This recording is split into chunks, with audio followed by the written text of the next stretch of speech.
အခန်းတစ်ကုန်းပေါင်ခေတ်မြန်မာနိုင်ငံ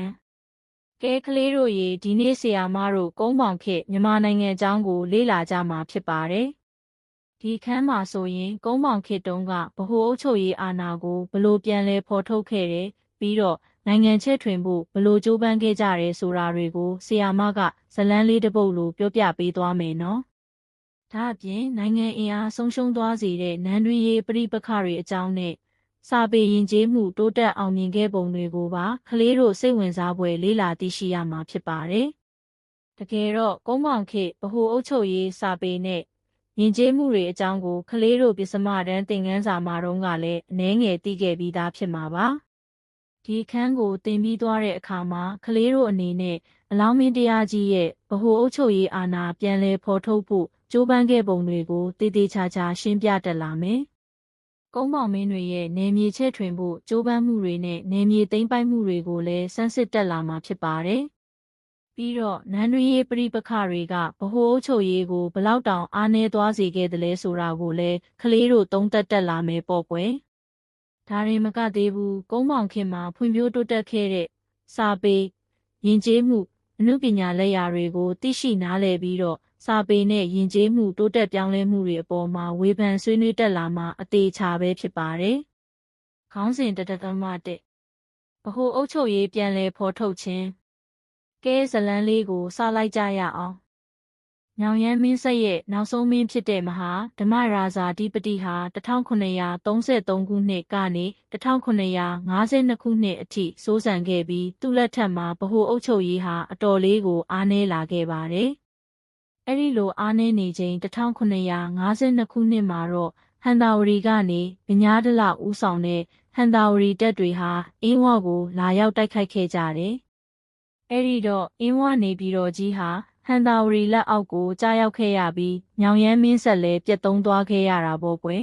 ။ညောင်ရမ်းမင်းဆက်ပြတ်သုံးသွားတဲ့နောက်မှာတော့မြန်မာတနိုင်ငံလုံးဟာခေါင်းဆောင်မရှိဘဲအစုစည်းမဲ့တဲ့အခြေအနေစီကိုရောက်ရှိသွားခဲ့ပါတယ်။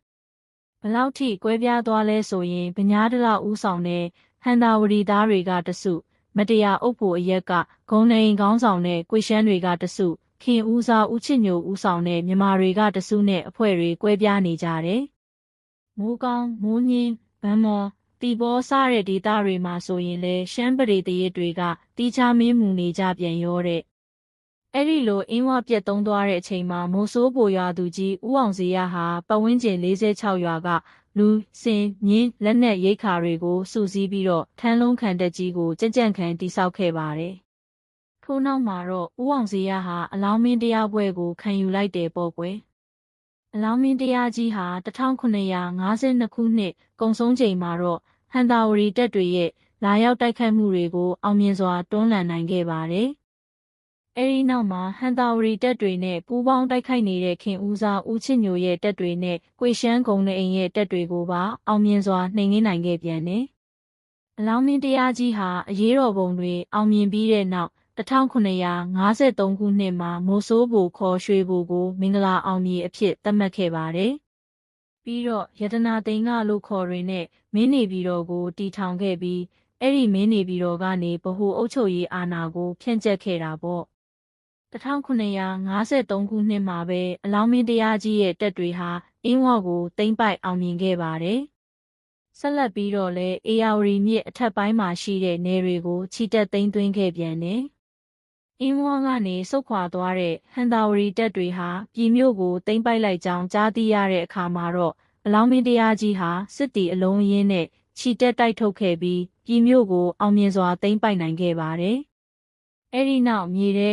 တရက်ကြံခင်းတောင်တွင်းကြီးစတဲ့မြို့တွေကိုပါဆက်လက်သိမ်းပိုက်နိုင်ခဲ့တယ်။ဒီဒေသတွေကိုသိမ်းသွင်းပြီးတဲ့နောက်တောင်ဘက်ကိုဆက်လက်ချီတက်ခဲ့ပြီးလွန်စေးမြို့ကိုသိမ်းပိုက်ခဲ့ပြန်တယ်။လွန်စေးမြို့ကိုလျင်မြန်စွာအောင်မြင်သိမ်းပိုက်နိုင်ခဲ့တဲ့အတွက်အဲ့ဒီမြို့ကိုမြန်အောင်မြို့လို့အမည်ပြောင်းလဲသတ်မှတ်ပေးခဲ့ပါတယ်။အဲ့ဒီအခါမှာကနောင်ဟင်းသရဒနုဖြူပသိမ်ဥက္ကံ30တာယာဝတီစတဲ့မြို့တွေကလည်းအလောင်းမင်းတရားကြီးရဲ့လက်အောက်ကိုအလိုလိုခိုဝင်လာကြတယ်။1954ခုနှစ်မှာတော့ဒဂုံကိုချီတက်တိုက်ခိုက်အောင်မြင်ခဲ့ပြီးရန်ပေါင်းကုန်စင်သွားတဲ့အတွက်ဒဂုံမြို့ကိုရန်ကုန်ဆိုပြီးအမည်ပြောင်းလဲခဲ့ပါတယ်ကွယ် 1956 ခုနှစ်မှာတော့စစ်တီအလုံးရင်းနဲ့တန်လျင်ကိုဝန်းရံတိုက်ခိုက်ခဲ့ပါတယ်။တန်လျင်ကိုအောင်မြင်ပြီးနောက်ဟန်သာဝတီကိုဆက်လက်ချီတက်သိမ်းပိုက်ခဲ့တယ်။အဲ့ဒီအချိန်မှာဒဝဲစားနဲ့ညောင်ရွှေစော်ဘွားတို့ကလည်းလာရောက်တစ္ဆာခံလာကြတယ်။အလောင်းမင်းတရားကြီးဟာသူ့ရဲ့အုပ်ချုပ်မှုအာဏာကိုချဲ့ထွင်ဖို့အတွက်ရှမ်းပြည်တလွှားကိုလည်းစုစည်းသိမ်းသွင်းခဲ့ပါတယ်။မိုးညင်းမိုးကောင်းတိန်နီနယ်တွေကိုလည်းတစ္ဆာခံစေခဲ့တယ်။အရှေ့ဘက်ရှမ်းပြည်တလွှားကိုစီးရုံးတဲ့အခါမှာတော့ရှမ်းပြည်နယ်လင်းခေးခရိုင်မိုးလင်းမြို့နယ်အတွင်းမှာရှိတဲ့ကျိုင်းတောင်မြို့ကိုဗဟိုထားပြီးစီးရုံးခဲ့ပါတယ်။ဒီလိုနဲ့အလောင်းမင်းတရားကြီးဟာ1952ခုနှစ်ကနေ1956ခုနှစ်အတွင်းမှာမြန်မာတနိုင်ငံလုံးနီးပါးကိုတိုက်ခိုက်စီးရုံးသိမ်းသွင်းနိုင်ခဲ့ပြီးဗဟိုအုပ်ချုပ်ရေးအာဏာကိုအောင်မြင်စွာပြန်လည်ဖော်ထုတ်နိုင်ခဲ့တာပေါ့။နိုင်ငံတော်တည်တံ့ခိုင်မြဲရေးအတွက်လည်းစနစ်ကျတဲ့အုပ်ချုပ်ရေးကိုအခြေချပေးခဲ့ပါတယ်။နိုင်ငံတော်အုပ်ချုပ်ရေးမှာယုံကြည်စိတ်ချရပြီးအရေးချင်းပြေဝတဲ့ဝင်ကြီးမှုမှတ်တွေကိုစနစ်တကျရွေးချယ်ခံထားခဲ့တယ်။မြို့ကြီးတွေမှာမြို့ဝင်စစ်ကဲနားခံတို့ကိုခန့်ထားပြီးမြို့ငယ်ကျေးရွာတွေမှာတော့မြို့သူကြီးရွာသူကြီးတွေကိုခန့်ထားအုပ်ချုပ်စေခဲ့ပါတယ်။ရှမ်းနယ်တွေမှာလည်းစော်ဘွားတွေနဲ့မြို့သားတွေကိုတစ္ဆာခံစေလျက်အုပ်ချုပ်စေခဲ့တယ်။မြို့ရွာစီမံအုပ်ချုပ်ရေးမင်းမှုရပ်ရေးရွာမှုလုံခြုံရေးနဲ့မိဘကာကွယ်ရေးတွေကိုဆောင်ရွက်ဖို့အတွက်ညွှန်ကြားတဲ့အမိန့်တော်တွေထုတ်ပြန်ခဲ့ပြီးအုပ်ချုပ်ရေးကိုစနစ်ကျစေဖို့အသေးချာစီမံခဲ့တာဖြစ်ပါတယ်။ကဲဒီပထမပိုင်းလေးအတွက်အဓိကမှတ်သားထားရမယ့်အချက်လေးတွေကိုဆရာမပြန်ပြီးအနှစ်ချုပ်ပြောပြမယ်နော်။ပထမအချက်အနေနဲ့မူဆိုးဘိုရွာသူကြီးဦးအောင်စေရဟာပတ်ဝန်းကျင်46ရွာကိုစုစည်းပြီးထန်းလုံးခံတပ်ကြီးတိဆောက်ခဲ့တယ်ဆိုတာကိုမှတ်ထားရမယ်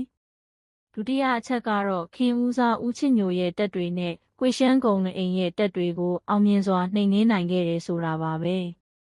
တတိယအချက်အနေနဲ့1953ခုနှစ်မှာအင်းဝေါ်ကိုသိမ်းပိုက်အောင်မြင်ခဲ့ပြီးအေယာဝတီမြစ်အထက်ပိုင်းကနယ်တွေကိုပါချီတက်သိမ်းသွင်းခဲ့တယ်ဆိုတာကိုမှတ်ထားပါနော်။စတုတ္ထအချက်ကတော့လွန်စေးမြို့ကိုမြောင်မြို့လို့ပြောင်းလဲအမည်ပေးခဲ့ပြီးဒဂုံကိုတော့ရန်ကုန်လို့အမည်ပေးခဲ့တယ်ဆိုတဲ့အချက်လေးဖြစ်ပါတယ်။ပစ္စမအချက်ကအုပ်ချုပ်မှုအာဏာချဲ့ထွင်ဖို့အတွက်ရှမ်းပြည်တလွှားကိုစုစည်းသိမ်းသွင်းခဲ့တယ်ဆိုတာပါပဲ။နောက်ဆုံးအချက်အနေနဲ့နိုင်ငံတော်တည်တံ့ခိုင်မြဲဖို့အတွက်စနစ်ကျတဲ့အုပ်ချုပ်ရေးကိုအခြေချပေးခဲ့တယ်ဆိုတာကိုကလေးတို့သေချာမှတ်သားထားကြပါနော်။